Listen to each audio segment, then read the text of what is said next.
बिस्मिल्लाहिर्रहमानिर्रहीम, अस्सलाम वालेकुम। आप देख रहे हैं metro one podcast with Faisal Hamid. आज की जो हमारी पॉडकास्ट है वो बहुत ही ज़्यादा अपने मैं ये कहूँगा कि मेरी लाइफ की अभी तक जो मैंने जितना भी काम किया है उसमें वन ऑफ द बेस्ट इंशाल्लाह ताला होने वाली है। क्योंकि आज के जो हमारे पॉडकास्ट के जो मेहमान हैं, मैं क्योंकि मेरी समझें कि इंस्पिरेशन भी है और समझें कि ये एक मेंटोर भी है। बहुत इनका जो है वो बेहतरीन नाम है, बेहतरीन काम है और ये समझें कि हमारे जो है वो फ़ख्र है, हमारी शान है। आज हमारे साथ मौजूद हैं doctor Isa lab and diagnostic centre के CEO डॉक्टर फरहान ईसा। अस्सलाम वालेकुम सर। वालेकुम जी।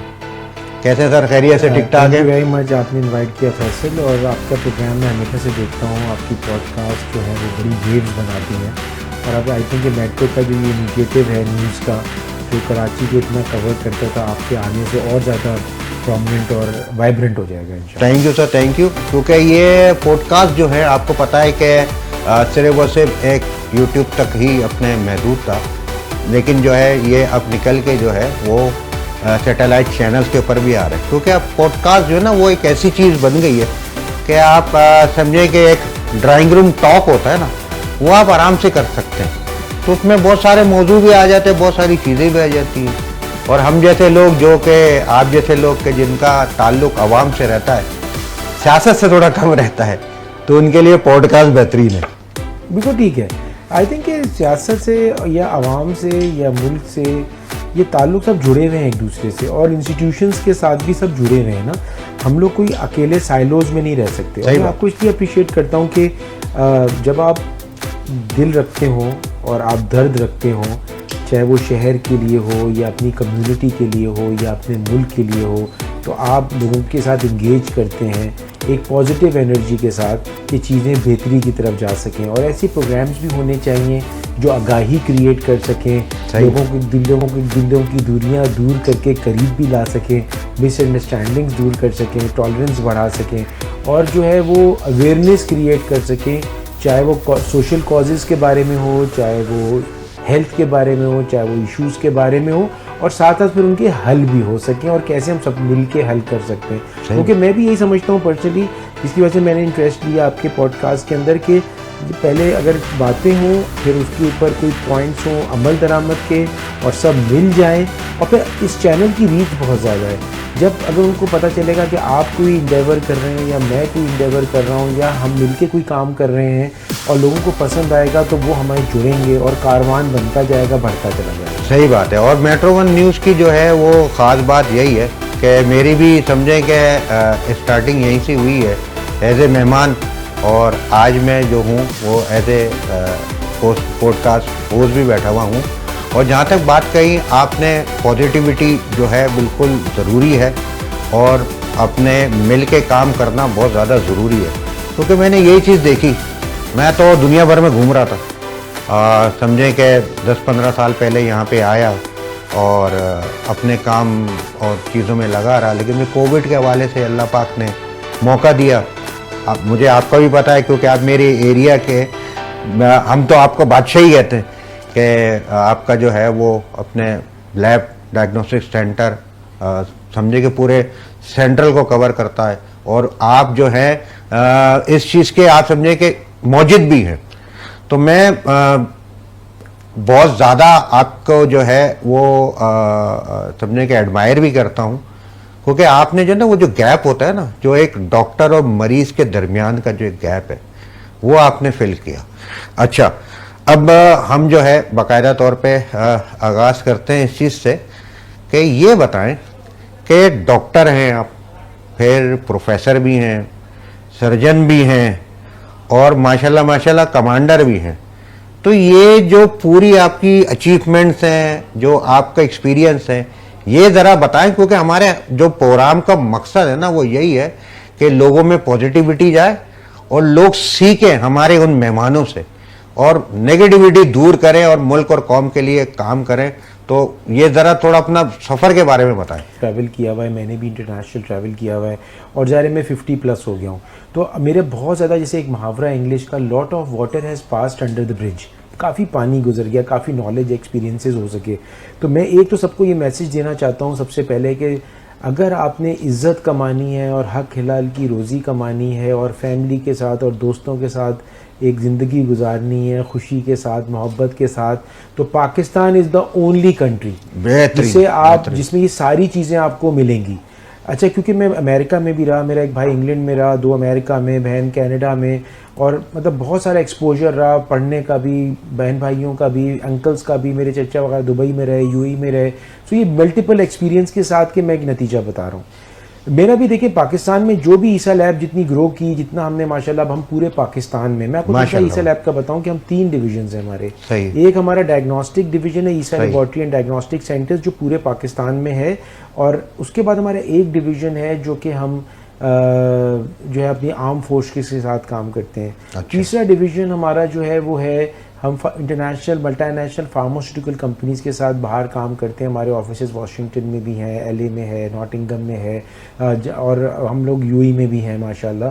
तो 3 तरफ से शोबे हैं। फिर हम लोग अभी सिर्फ डायग्नोस्टिक्स में नहीं है, हमारी फ़िज़िकल थेरेपी रिहैब सेंटर्स भी हैं, हमारे न्यूट्रिशन क्लिनिक्स भी आ गए हैं माशाल्लाह, हमारी साइकोलॉजी की इंस्टीट्यूशंस भी आ गए हैं, हमें फ़िटनेस एकेडमी भी आ गई है, डॉक्टर ईसफ प्राइम फ़िटनेस एकेडमी, जो ट्रेन द ट्रेनर्स प्रोग्राम करती है, और फ़िज़िकल थेरेपी इन रिहैब में भी हम आ गए हैं।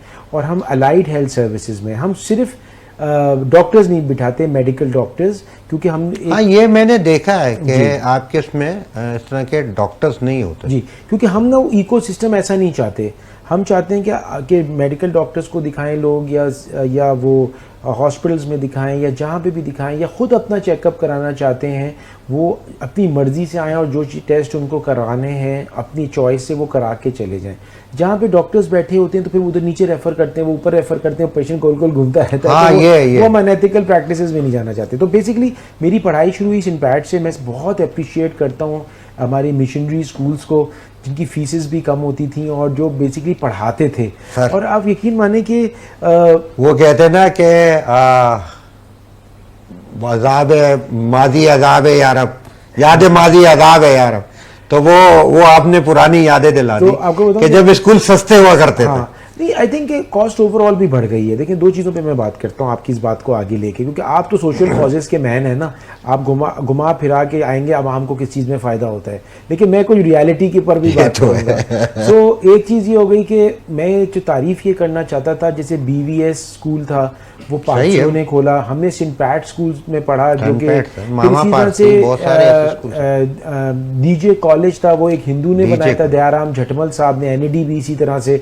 सो ये पाकिस्तान की मैं कहूँगा ब्यूटी है कि उस स्कूल्स हों जिसमें हमारी माइनॉरिटीज़ का कंट्रीब्यूशन कितना हो। और मैं साथ साथ कायद आज़म की एक बात करता चला जाऊँ। कायद आज़म से किसी ने पूछा कि आप जब अगर पाकिस्तान के पहले गवर्नर जनरल बन रहे हैं, अगर आपको एक चॉइस मिलती तो आप क्या बनते? तो उन्होंने कहा था मैं माइनॉरिटीज़ का गवर्नर जनरल बनता, वो मुझसे इतने करीब हैं। और पाकिस्तान वो वाहिद मुल्क है जहाँ पे माइनॉरिटीज़, जिसमें हिंदू, मुस्लिम, जितने, बल्कि माइनॉरिटीज़ भी नहीं, पाकिस्तानी जितने भी हैं दूसरे रिलीजन्स के, वो सब कन्वीनियंटली रहते हैं। बल्कि इतनी उनको इम्पोर्टेंस दी गई है कि पाकिस्तान के झंडे में सफ़ेद रंग जो है वो उनको रिप्रेजेंट करता है, वो हिस्सा है इस मुल्क के।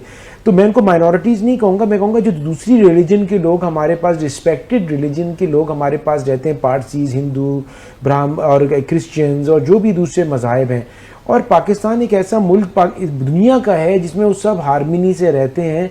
और जैसे मैंने आपसे कहा, झंडे में भी हैं, और हमारे झंडे का जो हरा कलर को झंडे में पकड़ के रखा हुआ है वाइट कलर ने, अगर वो वाइट कलर नहीं हो तो झंडा नीचे गिर जाए। सही बात, ये है हमारी इंपॉर्टेंस। तो ये अनफॉर्चुनेटली हमारी नेबरिंग कंट्रीज़ के साथ ये मसाइल बहुत ज़्यादा हैं। आज इंडिया हमारा, हम तो चाहते हैं इंडिया के साथ ट्रेड भी हो। मैं क्योंकि फेडरेशन हो रही है सर, चल ही रही है, मैं federation of Pakistan chamber of commerce and industry के अंदर हूँ। तो बहुत जितने नेबर्स हैं उनको मिल के रहना चाहिए। आज आप देखें कि शेंगन का स्टेट्स जो हैं, जर्मनी और फ्रांस ने वर्ल्ड वॉर्स लड़ी, आज बॉर्डर्स भी नहीं है। पाकिस्तान तो एक अमन का मुल्क है, और पाकिस्तान तो दुनिया में एक अमन का मैसेज दे के आ रहा है। अभी भी हमारी डेलीगेशंस जा रही हैं वो अमन का मैसेज दे के जा रही हैं, वो ये बता रही हैं कि पाकिस्तान इज़ अगेंस्ट टेररिज्म, आए मिल के सॉल्व करते हैं टेररिज्म जहाँ जहाँ भी दुनिया में और हमारे मुल्क ममालिक में हो रहा है। तो मेरा ये कहने का मकसद है कि काश हम जिस तरह से इम्पोर्टेंस मुसलमानों को और हिंदू और क्रिश्चियन सब मिल के रहते हैं, उसी तरह से काश इंडिया में भी होती और हमारे मुसलमान जो बहन भाई वहाँ रहते हैं और जो हमारे सिख बहन भाई वहाँ रहते हैं, आज सिखों के लिए तो बॉर्डर्स खुला हुआ है पाकिस्तान का, और इसी तरह से आज़ाद कश्मीर के मसाइल अगर जिस तरह यहाँ पे लोग आराम से रहते हैं उसी तरह से जम्मू एंड कश्मीर के लोग भी आराम से रहें और हम सब मिल के रहें और मिल के ट्रेड करें, एक दूसरे से सीखें और एशिया को एक पावर बनाएं जो दुनिया में आ सके। ये आई थिंक ये मेरा नहीं बल्कि पाकिस्तान का एक विज़न है जो कि सबको आपके पॉजिटिव प्रोग्राम के साथ ये मैसेज देना चाहता हूँ। अच्छा, अब एक और चीज़ बताऊँ तो फिर स्कूल से पढ़ने के बाद कॉलेज में आए, कॉलेज के बाद डाउ मेडिकल कॉलेज में आए जो पाकिस्तान का one of the most prestigious college है। और फिर मैं एक और बात कहूँगा कि देखिए इंटरनेशनल कम्युनिटी की रिलेशनशिप्स कितनी इंपॉर्टेंट होती है। तो मुझे जो है ना यूएस स्टेट स्कॉलरशिप मिली to go to Harvard University और मैं वहाँ गया thanks to the US State Department. और देखिए इस तरह से कंट्री एंड कंट्री की डिप्लोमेसी भी होती है और मैं वहाँ से पढ़ के आया। फिर बाद में मैं पाकिस्तान यूएस एलुमनाई नेटवर्क का प्रेसिडेंट भी बना, जो कि दुनिया में यूएस स्टेट स्कॉलरशिप प्रोग्राम है तकरीबन 168 हैं, इसमें फुल ब्राइट भी है, उसके अंदर हमफ्री है, IVLP है, बेतहाशा प्रोग्राम्स हैं जो स्कॉलरशिप्स पे जाते हैं यूएस स्टेट की, उनका एलुमनाई ग्रुप बनता है। तो पाकिस्तान में आपको बताता हुआ चलूँ और सबको बच्चों को भी मैसेज दूँ जो यंगस्टर्स आपके टीवी चैनल को जो प्रोग्राम को देख रहे हैं कि हज़ारों स्कॉलरशिप्स हैं, प्लीज़ अप्लाई करें, मिलती हैं आराम से, लोगों को मेरिट पे मिलती हैं। अच्छा खैर मैं वहाँ पे गया, मुझे इसको अपॉर्चुनिटी मिली पढ़ने की, मैं फिर वापस आया और मैं इसका प्रेसिडेंट था जो ग्लोबली एलुमनाइज का सबसे बड़ा चैप्टर है दुनिया का पाकिस्तान के अंदर। और उसके बाद और दोस्तियाँ बनती हैं, नेटवर्किंग बनती है। और मैं फिर एक और मैसेज दूंगा इस सारे सिलसिले में जो बताना चाह रहा हूँ कि सबको पता होना चाहिए कि देखिए एक स्टेटमेंट है जो मैंने सुना था लेकिन मैं इस पर बिलीव करता हूँ कि your network is your net worth. सही बात, ठीक है। तो आपकी जो नेटवर्किंग है, जो आपकी कनेक्टिविटी होती है, तो प्लीज़ दोस्तियाँ बनाएं। और मेरी वही आपकी वर्थ है जी। और मेरा एक अपना कमेंट है कि देखिए हमें ना पाकिस्तानी जो है ना वो चील हैं, वो कितनी हाइट पे उड़ सकते हैं, कोई स्टॉप नहीं कर सकता उनको, लेकिन क्या चीज़ स्टॉप करती है? अगर खुद ही पर ना फैलाएं। सही बात, कोई भी दुनिया की कौम ऐसी नहीं है। तो और लड़ाइयाँ अवॉइड करें, गीबत चुगली जो इस्लाम में भी मना है, क्योंकि उससे होता क्या है कि आप समझें कि हर लड़ाई, हर चुगली, हर गीबत जब आप करते हैं वो रिवर्ट बैक करती है, वो आपके पाँव में एक बेड़ी है। तो अगर आप चील हैं और आप उड़ना चाहते हैं तो जितनी आपकी लड़ाइयाँ होंगी वो वजन होगा आपकी टांगों में, आपको उस उड़ान तक आने के लिए उतनी मेहनत ज़्यादा करनी पड़ेगी, उड़ान नहीं हो सकेगी। तो ये कॉमन से। अच्छा, तो एक बात मैं और कहता चलूँ इस सफ़र के साथ कि इस मुल्क ने हमें बहुत कुछ दिया। ईसा लैब आज पूरे पाकिस्तान में एक हाउस होल्ड नेम है, क्वालिटी अफोर्डेबल मेडिकल टेस्ट का जिसमें एक्सरे, अल्ट्रासाउंड सारी चीज़ें होती हैं, और ये इस मुल्क ने दिया है। और मैं आपको बात बताऊं कि मेरे अलावा मैं आपको कुछ नाम दे देता हूं और आप पॉडकास्ट पे ज़रूर बुलाइएगा, मसलन रेहान चावला, अलकरम टावल्स।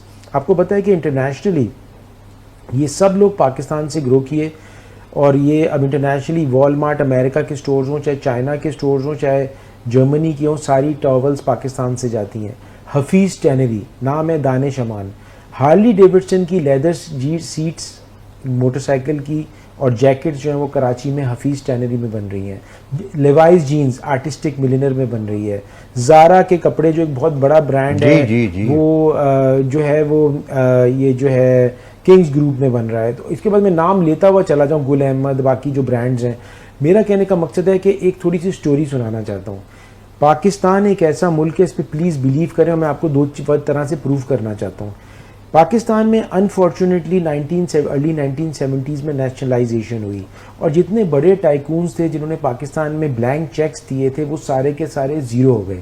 तो नेशनलाइजेशन में ये हुआ था कि फॉर एग्जांपल बैंक्स हैं, बड़े बड़े बैंक्स, हबीब बैंक, UBS, सब नेशनलाइज हुए और वो मतलब इस तरह से था कि जो करोड़ों रुपए कमाता था उससे कहा गया 5 लाख रुपए आपको महीना देंगे और अब आपका ये टेक ओवर हो गया।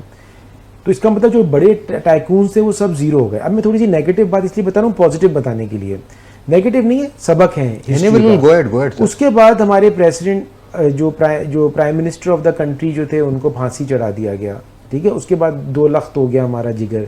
उसके बाद जो है अफगान वॉर हुई, फिर अनफॉर्चुनेटली ज़ियाउल हक साहब जो हमारे प्रेसिडेंट थे उनका जहाज़ फट गया।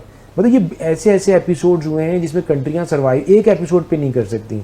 उसके बाद जो है पॉलिटिकल गवर्नमेंट का चेंज ओवर होता रहा, एक दूसरे पे इल्ज़ामात वगैरह, कभी आज तक कोई गवर्नमेंट ने 5 साल पूरे नहीं किए। वजीर आजम और पूरी गवर्नमेंट ने ना, पूरी वो गवर्नमेंट एक खुद चेंज ही हो जाती है ना, जिसमें इनका खुद का मतलब जो भी वजूहात हैं, मतलब मैं कह रहा हूँ कंट्री के, मैं बता रहा हूँ जो नेगेटिव चीज़ें हैं। उसके बाद जो है कोविड आ गया, फिर 9/11 भी हुआ, दुनिया में एक वॉर लग गई थी, फिर मुशर्रफ साहब आए और उनने करने की कोशिश की, फिर वो एक फिर अफगान वॉर, फिर दुनिया में टेररिज्म का मसला, कराची के दूसरे चैलेंजेस, लाशें, हेल्ड अप्स, कर्फ्यूज, हर सब कुछ हुआ। और ख़त्म करते हुए बात करूँगा, कोविड आ गया। ठीक है, कोविड आ गया, मतलब एक से एक बड़े एपिसोड जो दुनिया को जिसने हिला दिया, लेकिन पाकिस्तान को कुछ नहीं होना।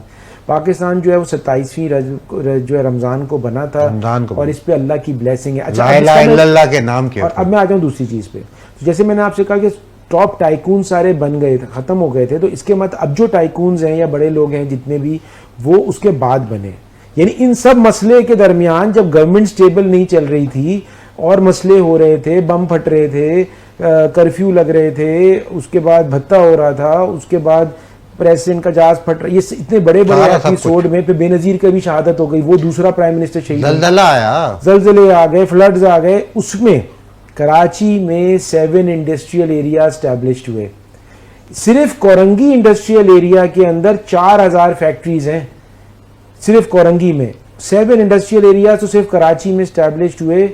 और कराची जो है उसकी आबादी या उसकी जो रेस्टोरेंट्स को काउंट कर लें, उधर जो स्कूल्स हैं उनको काउंट कर लें, उधर जो बैंक्स की चेन्स खुली एक एक मोहल्ले में उसको काउंट कर लें, वो मैग्नीट्यूड में बढ़ी, मतलब मसाइल में।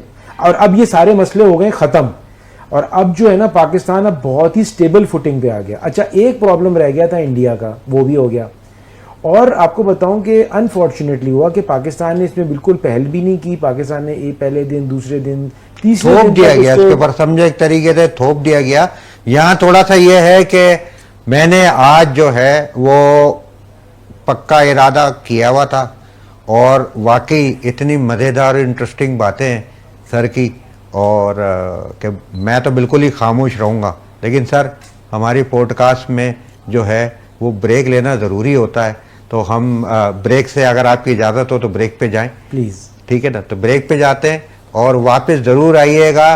फरहान ईसा साहब की ज़बरदस्त बातें आपका इंतज़ार कर रही हैं।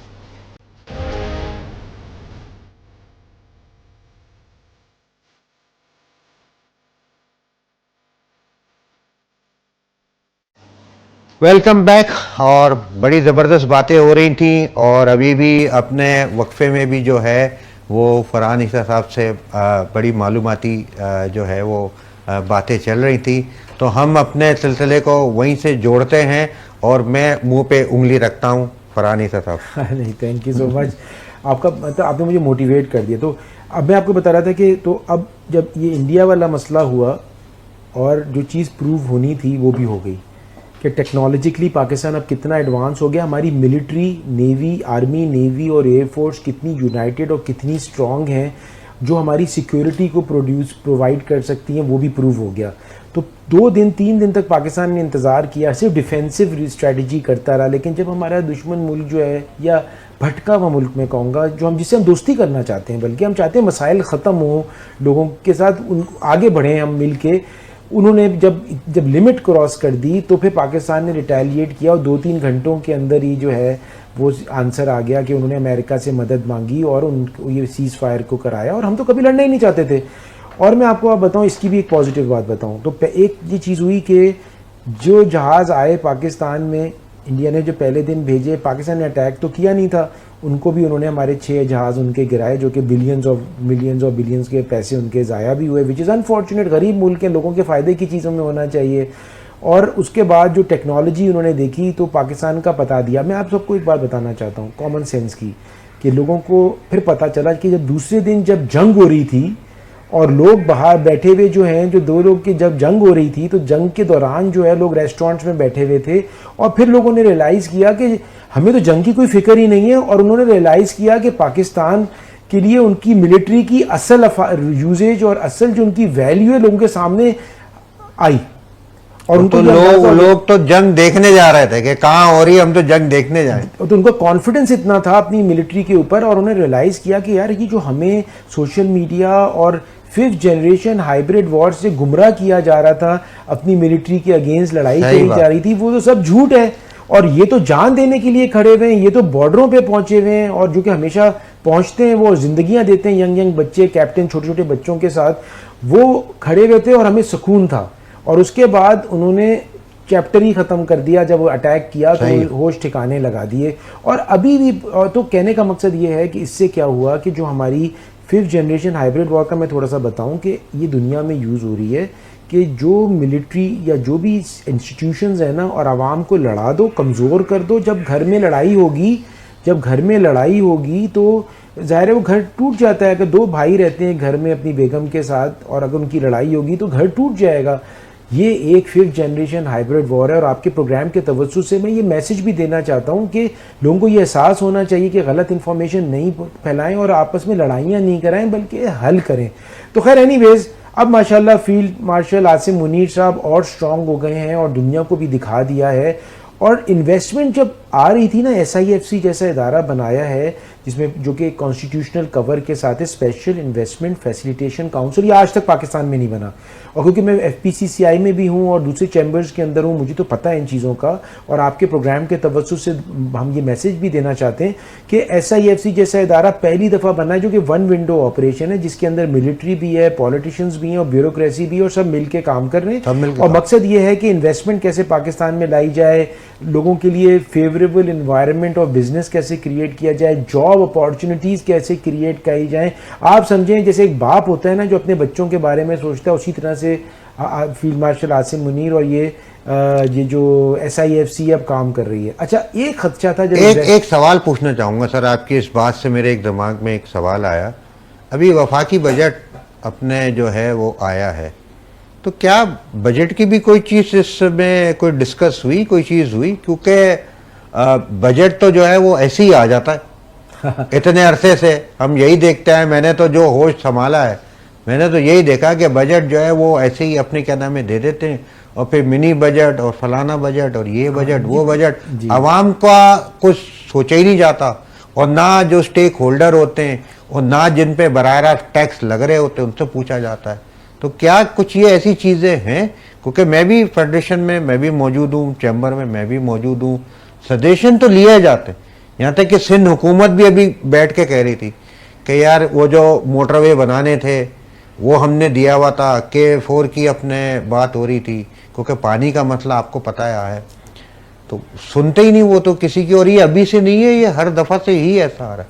अच्छा, तो क्या इसमें जो है कुछ डिस्कस होता है, कुछ ऐसी चीज़ें होती हैं आगे तक जाती हैं? देखें, अब इसमें मैं 2-3 चीज़ें ज़रा समझाता हूँ। आपको मुझसे वैसे ज़्यादा अच्छी नॉलेज है, लेकिन जस्ट एज अ डिस्कशन। पहली बात है, SIFC का जो काम है ना, वो इन्वेस्टमेंट्स को इनकरेज करना है और लोगों को फैसिलिटेट करना है कि वो रेड टेपिज़म, जब कोई आता है जगह ख़रीदता है और उसको एडवाइस भी चाहिए, तो वो काम कर रहा है, वो में एक माहौल क्रिएट कर रहा है। ये हो गया अलग टॉपिक है ना, और ये काम कर रहा है। दुनिया भर से इन्वेस्टमेंट्स पाकिस्तान में आ रही हैं। और पहले मैं इस चैप्टर को ख़त्म करूँ तो होता क्या है कि जब आप कोई बिल्डिंग बनाते हैं ना, तो नक्शा बनना है, फिर उसकी आप कंपनी लेते हैं, फिर वो खुदाई शुरू करता है, फिर वो जितनी ऊपर बिल्डिंग जाएगी उतना नीचे जाएगा।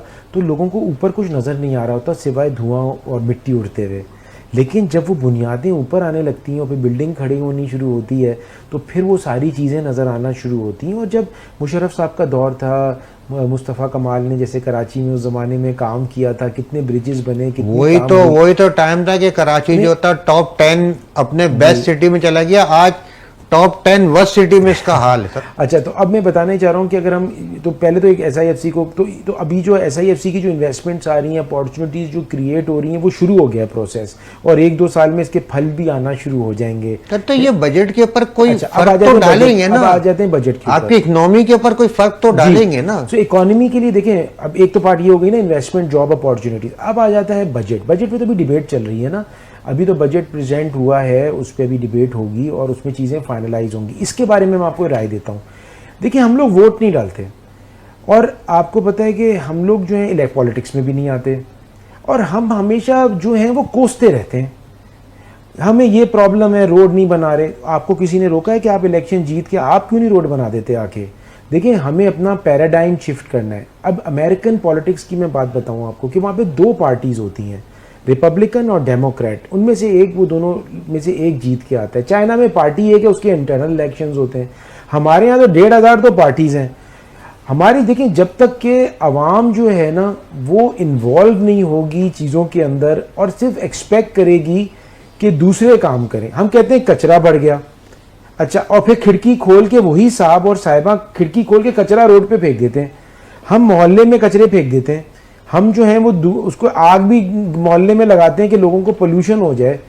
किस गवर्नमेंट ने आज तक बोला है कि आप जो है वो कचरा रोडों पे फेंकें, या आप लाल बत्ती पे सिग्नल को तोड़ें, या आप रॉन्ग वे गाड़ी चलाएं? आज़ाद है ना, आज़ादी है ना। अब कंप्लेन हम बहुत करते हैं। देखिए, हमें ना एटीट्यूड चेंज करना है। जो सक्सेसफुल जो कंट्रीज होती है ना, जो आगे प्रोग्रेसिव होती हैं, अभी बेचारी मिलिट्री कोशिश करती रहती है। फ्लड्स आता है, मिलिट्री पहुंच रही है, नेवी पहुंच रही है। जब भी तो आसान हो गया है सर कि हर चीजों में आप जो है वो उनको ही बोल दें, उनको ही बुरा बोल दें, जो फलाने यूं, फलाने ये। तो हमें जो है ना, आपकी बात को लेते हुए तो मैं सबको एडवाइस दूंगा, आपको भी एडवाइस दूंगा कि प्लीज़ हम सबको जो भी एफर्ट्स करना चाहता है, अब let's be part of the change. अगर हमें लगता है कि ये ब्रिजेस नहीं बन रहे या रोड्स नहीं बन रहे, तो या तो हम किसी को नॉमिनेट करें जो कर सकता हो, एक्टिवली इन्वॉल्व हो ना। अगर मैं एक ऑर्गेनाइजेशन चला रहा हूँ, मेरे साथ अभी मेरे मैनेजर तस्लीम साहब आए हुए हैं, वो एक कॉम्पिटेंट आदमी है ना। अगर मैं नहीं कर सकता तो मैं एक कॉम्पिटेंट आदमी को सपोर्ट करूं या मैं उसको इनकरेज करूं तो काम होगा ना। अब हम कहते हैं यार इलेक्शन है, छुट्टी का दिन है, हम वोट्स ही नहीं डालते और हम पार्ट ऑफ द चेंज नहीं बनते, हम सिर्फ कंप्लेनर बन गए हैं। जैसे बच्चा रोता रहता है ना बस हर चीज़ के लिए, छोटा बेबी, माँ उसको कुछ ना कुछ करती रहे, ये हो गया हाल। एक बात आ गई। दूसरी बात आ गई, जब आप इलेक्शन में वोट्स देते हैं और आप अपने जो इलेक्टेड रिप्रेजेंटेटिव से जाके बात करें ना कि असेंबली में भी बजट प्रेजेंट हो रहा है, तो आप जाके इसके अंदर कैसे इसको एड्रेस कर सकते हैं। मैं 2-3 बजट की टॉक्स में गया। इस दफ़ा वैसे एक बात है कि जितनी भी पॉलिटिकल पार्टीज़ हैं ना, वो अब ज़रूर कोशिश कर रही हैं, उनका भी माइंडसेट है। लेकिन हमारे पास प्रॉब्लम पता है क्या आ रहा है कि IMF का लोन बहुत ज़्यादा हो गया। अब हो ये रहा है कि हम जो हैं वो कर्जे वापस करने के लिए कर्जा ले रहे हैं, ये हो सिचुएशन। अब ज़ाहिर है, जब सारा का सारा, 2 चीज़ों में मैं आपको थोड़ी सी सजेशन दूँ इस चीज़ को समझाने के लिए। पहली चीज़ है IMF कि हम कर्जा वापस करने के लिए और कर्जा ले रहे हैं, उसका सूद बढ़ता चला जा रहा है। जब तक इसको मिलके एड्रेस नहीं करेंगे तो जब तक कुछ नहीं होना। दूसरी तो तनख्वाहें क्यों बढ़ा दी 600%? तनख्वाहें तो कम करें। जो स्टील मिल हमने सर के ऊपर रखा हुआ है, आपसे मैं थोड़ा सा, मैं भी थोड़ी अपनी इंफॉर्मेशन आप शेयर करता जानूं। स्टील मिल की जितनी भी अपने समझे प्रॉपर्टी है, जितनी भी उनकी अपने जो है समझे राजी है, जितनी भी है, उसको अगर आज के रेट के ऊपर भेजें ना, अगर उसको आज के रेट के ऊपर बेच दें अगर हम, तो हम आसानी से अपना कर्जा उतार सकते हैं। आज आप देखें ना, PIA जो है उसकी बिडिंगें हो रही हैं, लेकिन वो सारी की सारी माइनस में ही आ रही हैं। अच्छा, मैं इसका आपको बताता हूँ, बिल्कुल यही हल है। आप 100% करेक्ट हैं। लॉस मेकिंग यूनिट जो हैं, कोई भी बिजनेस कम्युनिटी का मैन होगा वो इसको लॉस मेकिंग यूनिट्स को अपने आप से हटाएगा, और यही करना, इसका यही हल है। और इस वक्त काम किया है गवर्नमेंट ने। IPPs जो थे ना हमारे, उसमें बहुत ज़्यादा पैसे जा रहे थे power producers, independent power producers के, उसको एड्रेस करके काफ़ी मिलियंस बचाए हैं फाइनली। और ये जो सिक तो बचाएंगे ना, जो बिजली दे नहीं रहा, जिसकी एक अपने क्या नाम है यूनिट बिजली नहीं दे रहा, आप उसको भी पैसे दे रहे थे।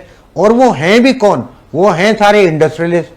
अब उनको इंडस्ट्री चलाने के लिए जो है बिजली चाहिए, तो उन्होंने बिजली बनाना शुरू कर दी अपने लिए, बाकी उन्होंने वो बिजली जो है कि इलेक्ट्रिक को देना शुरू कर दी। मैं इसमें 2 चीज़ें बात करूंगा, एक फेवर में और एक जो बात, दोनों चीज़ों के बारे में। देखिए, पहली चीज़ ये आती है कि अगर कभी कोई गलत चीज़ हुई है उसको ठीक कर ले, कोई बात नहीं। सर यही तो बात है, ठीक ही नहीं हो रही ना। अभी इसको कर लिया है इन्होंने एड्रेस, IPP वाला जो इशू है उसको एड्रेस किया है। लेकिन एक चीज़ आपको ये भी देखनी है, एक और चीज़ ये भी होती है कि देखिए डिटेल्स में जब जाएंगे ना, आप, मेरा कोई पावर प्लांट नहीं है ना मेरे किसी दोस्त का है, लेकिन मैं आपको एक न्यूट्रल बात बताता हूँ। देखिए, एक और चीज़ भी उनके फेवर में भी बात कर लेते हैं कि असल में है ये कि एक कॉन्ट्रैक्ट, जैसे मेरा और आपका एक कॉन्ट्रैक्ट हुआ, ठीक है, और हमारा ये कॉन्ट्रैक्ट होता है कि मैंने आपसे कहा कि मुझे बिजली चाहिए, आपने कहा मैं बिजली प्रोड्यूस करूंगा और इतने रुपए में करूंगा, और उस वक्त मेरी कोई वजूहात थी, मैंने या लोन लिया आपसे, चले लोन लिया मैंने आपसे, और आपने कहा कि मैं भाई आपको 30% पे लोन दूंगा फॉर एग्जाम्पल,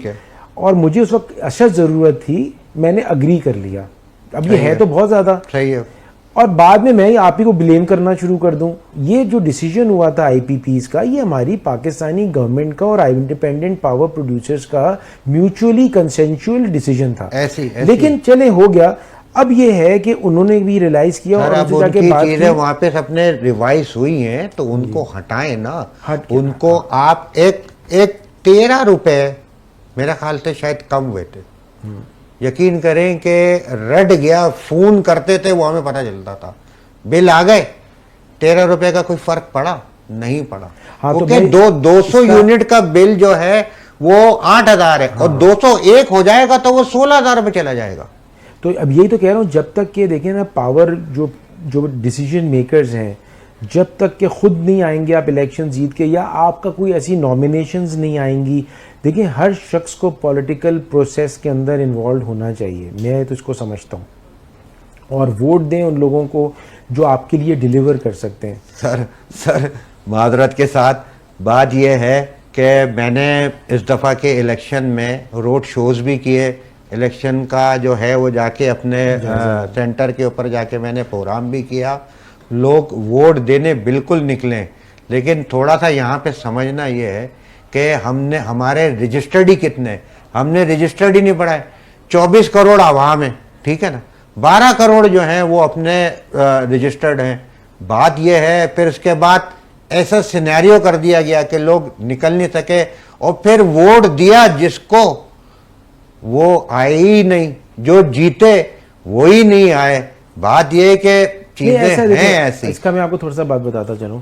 अच्छा, हम जो है इस बात को कंटिन्यू करने जा रहे हैं इंशाल्लाह ताला, लेकिन एक जो है वो कान में बोला जा रहा है कि भाई ब्रेक ले ले, क्योंकि फरहान साहब जो है वो माशाल्लाह इतनी अच्छी अच्छी बातें कर रहे हैं, तो मज़ा नहीं आ रहा है कि बार बार जो है वो उनको रोका जाए। तो हम जाते हैं एक ब्रेक पे और फिर वापस आते हैं। आप देख रहे हैं metro 1 news podcast with Faisal Amin, वापस ज़रूर आइएगा।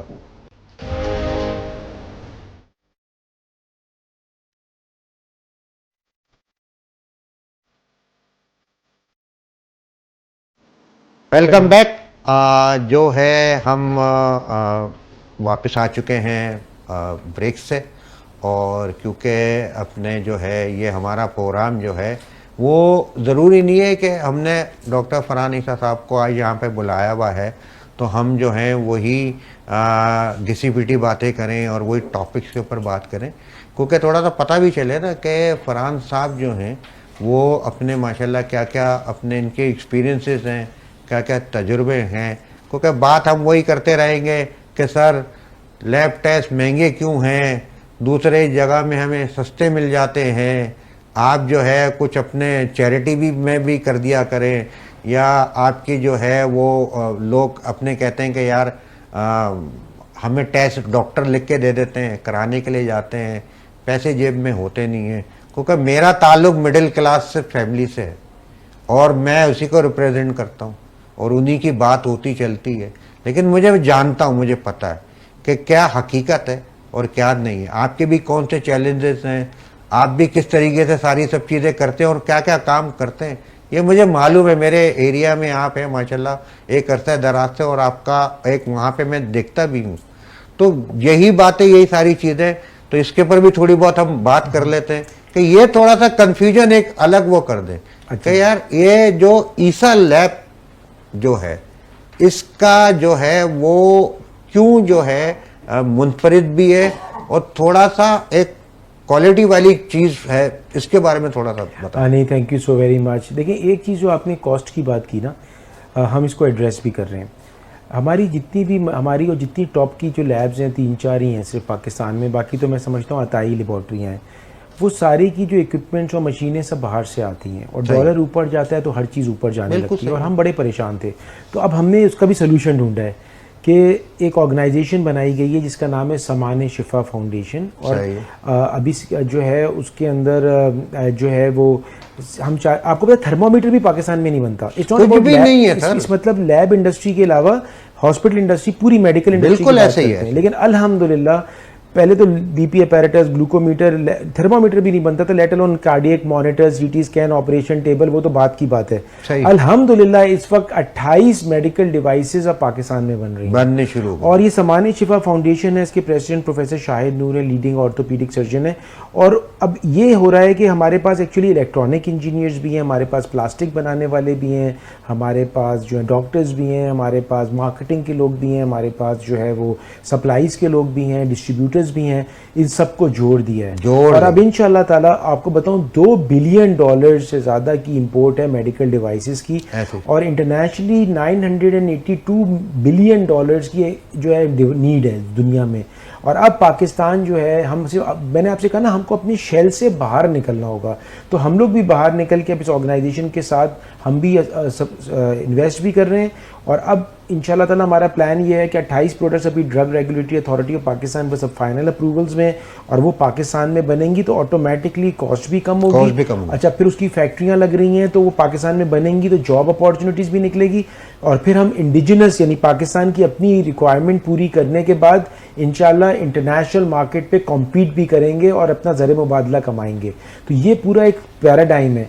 तो इसी तरह से मैं सबसे कहूँगा कि इन सफ़र के साथ हम सब मिल के करें। क्वालिटी के लिए जी we want to be number 1 in, not only in Pakistan, हमारे ऑफिसेज अब अमेरिका, यूएई, यूएसए में चले गए, और इंशाल्लाह माशाल्लाह अल्हम्दुलिल्लाह we are at par. We want to raise Pakistan flag internationally for quality and affordability also. इसमें कोई शक नहीं कि अफोर्डेबल भी होने चाहिए। अच्छा, एक चीज़ है, मैं सबको ये राय दूंगा, भाई आप टेस्टों के पैसे, हॉस्पिटल के पैसे देते क्यों हैं? आप भाई प्रिवेंशन पे जाए ना, कि बीमारी ना पड़े। मैं तो आजकल ईसा लैब इसको प्रमोट कर रही है कि प्रिवेंशन के ऊपर जाएं। प्रिवेंशन के लिए मैं जल्दी से बातें कुछ बता देता हूँ। ओ भाई, पहली चीज़ मैं आपको एक एग्जांपल बताता हूँ, अपने आप को स्ट्रेस से दूर रखें, गीबत, चुगली, नेगेटिव बात, इन चीज़ों से टेंशन परेशानी, पाँव चादर से ज़्यादा फैलाना, मोबाइल भी चाहिए, दूसरे की नकल निकालना, इम्प्रेस करना फेक लोगों को।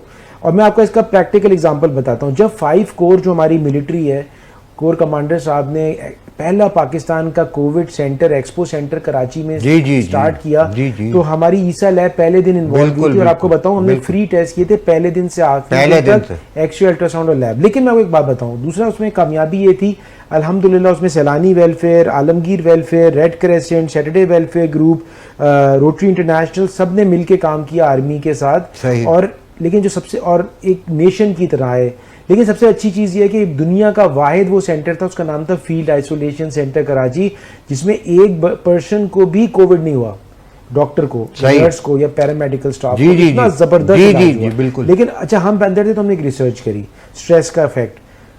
तो हम अंदर थे तो हमने क्या किया, 1000 पेशेंट्स, उनका नॉर्मल इलाज चल रहा था, 1000 पेशेंट्स थे जिनसे कहा गया कि आपके जो गम है ना उनको भुला दें, छोड़ दें। तो 100-200 ने कहा चलो मैंने छोड़ दिए, मैं ख़त्म करता हूँ दिल से साफ। कुछ ने कहा यार, मैंने कहा क्या परेशानी है? उसने, किसी ने कहा मैं और मेरा भाई, माँ बाप का इंतकाल हो गया, भाई रहते थे साथ, फिर शादियाँ हुई, बेगमों की किचन पे लड़ाई हुई और हम लोग अलग अलग रह गए, 10 साल से अब बात ही नहीं करी है। किसी ने कहा कि मेरी माँ मुझसे शादी नहीं करने देना चाहती थी, जिसको मैं पसंद करता था, तो मैं उसके साथ शादी कर ली, माँ से बात नहीं हुई। किसी ने कहा कि मैंने बिजनेस के मेरा जो पार्टनर था उसको मैंने चीट किया। हाँ। इस तरह के मुख्तलिफ गम थे, कुछ ना कुछ है। मैंने कहा चलो सॉल्व कर लें, प्रॉब्लम रहती है। मैंने कहा सॉल्व कर लेना, अब हल की तरफ आते हैं। तो उन लोगों ने क्या किया, किसी ने अपनी माँ को कॉल किया, किसी ने अपने भाई को कॉल किया। अच्छा, वो भी लॉकडाउन में थे, कोई अमेरिका में था, कोई कहीं था। यकीन माने इतना फर्क पड़ा, शुरू में तो दिक्कत हुई कि अगर समझें कि नॉर्मल लोग 20 दिन में ठीक हो रहे थे, ये लोग 10 दिन में ठीक होना शुरू हो गए। इतना फर्क पड़ता है बॉडी पे स्ट्रेस। बिल्कुल। दूसरी चीज़ है इम्यूनिटी को बेहतर करें। देखिए, हम लोग पानी नहीं पीते, दिन में 2 लीटर से रोज़ाना पानी पीना मैंडेटरी है इम्यूनिटी को बेहतर करना। और अगर गर्मी है, पसीना ज़्यादा आ रहा है, तो उससे भी ज़्यादा पेशाब का जो रंग है ना वो बता देता है। अगर वो येलो हो रहा है या झाग बन रही है तो 10 लीटर पानी पिया तो वो कम है। सही। अच्छा, उसके बाद आ जाता है कि हमारी एक्सरसाइज। लोग कहते हैं हमारे पास तो क्लब जाने के पैसे नहीं है, हम तो कुछ नहीं कर सकते, हम तो अपार्टमेंट में रहते हैं। तो भाई आप सीढ़ियाँ ऊपर नीचे चल रहे हैं। अगर आप सीढ़ियाँ भी ऊपर नहीं चढ़ सकते, घुटने में दर्द है, तो आप एक जगह पे बैठ के भी एक्सरसाइज हो सकती है। ग़िज़ा पे कंट्रोल किया जा सकता है, 1 मील अ डे पे जा सकते हैं, 50 तरीके कार हैं। फिर आ जाता है आपके पास एक्सरसाइज, यानी कि 45 मिनट्स टू 1 आवर होना बहुत ज़्यादा जरूरी। फिर नींद आ गई। हम लोग पाकिस्तान में खासतौर पे कराची में सोने कब जाते हैं, जब बिल्कुल ही बेहोश हो रहे होते हैं। बिल्कुल।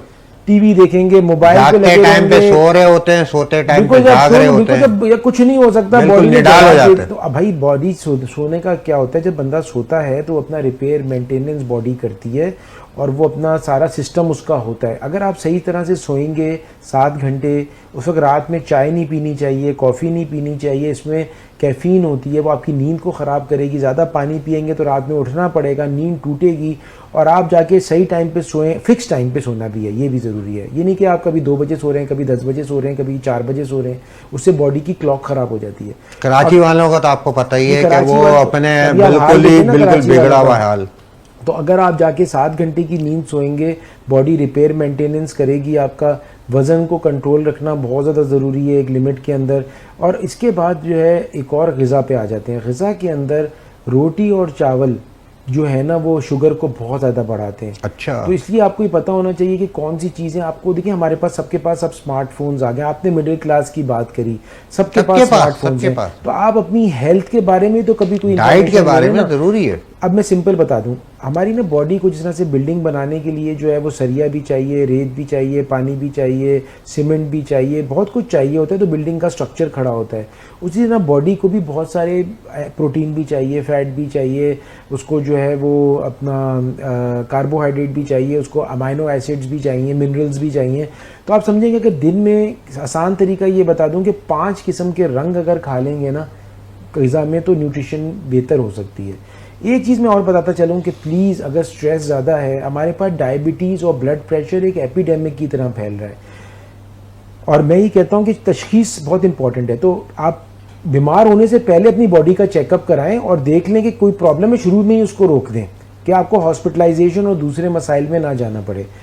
जो सबसे इम्पॉर्टेंट चीज़ ये आती है कि प्लीज़ 2-3 फील्ड्स के बारे में मैं ज़रूर बात करूँगा। नंबर 1, अगर आपको बहुत सर, हम जो है वो अपने इसको इस तरीके से है कि ये आपकी बात रह भी गई है और आपने मुझसे जो है एक बिल्कुल ऑन एयर प्रॉमिस करना है कि आपने मेरी पॉडकास्ट में वापस आना है। हाँ, इंशाल्लाह। हम इसको जो है वहाँ पे अपने उन बातों को, उन जो चीज़ें हमारे दरमियान रह गई है, क्योंकि एक थोड़ा सा एक महदूद टाइम होता है और हम अपना एक हंसी मजाक का जो एक सेगमेंट होता है वो भी आपके साथ जो है वो नहीं रख सके, क्योंकि आपकी बातें इतनी ज़बरदस्त हैं कि वाकई मैं तो बस सुन ही रहा हूँ। और इंशाल्लाह ताला आपको जो है वो वापस हम रहमत देंगे और आपने आना ज़रूर है। और आप जो आज आए हैं, आपने अपनी मसरूफियात में से वक्त निकाला है। मुझे पता है आप कितने मसरूफ़ होते हैं और मैं कितने दिनों से ही लगा हुआ था कि आप जो है वो मेरी पॉडकास्ट का हिस्सा बन जाए। तो आपने इंशाल्लाह ताला आना वापस है, ठीक है ना, ये वादा है आपका, ठीक है। और दूसरा ये कि हम इंशाल्लाह ताला पर उसके ऊपर बैठेंगे, सारी बातें आप उसको लेके जाएंगे। तो मैं सर बहुत बहुत आपका शुक्रगुजार हूँ। थैंक यू सो मच कि आप मेरी पॉडकास्ट में आए और इतनी अच्छी ज़बरदस्त बातें करी। यकीन करें कि मैं खुद बहुत ज़्यादा जो है वो मोटिवेट हो गया sir. Thank you so much. Pakistan जिंदाबाद। पाकिस्तान जिंदाबाद। और हम जो है बात करते हुए जाएंगे इस इख्तिताम पे कि आपने जो है हमारी इस पॉडकास्ट को जो है देख रहे हैं, जो मेट्रो 1 न्यूज़ के अपने चैनल के ऊपर चलती है, उनके यूट्यूब चैनल के ऊपर भी होती है, मेरे HKM हम कराची मीडिया के जो है वो यूट्यूब चैनल के ऊपर भी होती है। तो उसको आप देखते हैं, उसको जो है आपने हमारे चैनल को सब्सक्राइब भी करना है, लाइक भी करना है और कमेंट भी करना है। और ख़ास तौर पे आज तो मैं समझता हूँ फरहान साहब के लिए बहुत सारे कमेंट्स भी आएंगे। और शेयर ज़रूर करिएगा, क्योंकि जो भी आमदनी होती है HKM हम कराची मीडिया की, वो सारी की सारी कार्य खैर में जाती है। और ये प्रोग्राम करने का मकसद भी यही है कि लोग में पॉजिटिविटी भी जाए और हमारे जो काम है उसमें आसानियाँ भी बने। इंशाल्लाह ताला नेक्स्ट पॉडकास्ट में अपने एक नए मेहमान के साथ हाजिर होंगे। जब तक के लिए इजाज़त दीजिए। अल्लाह निगहबान। पाकिस्तान जिंदाबाद।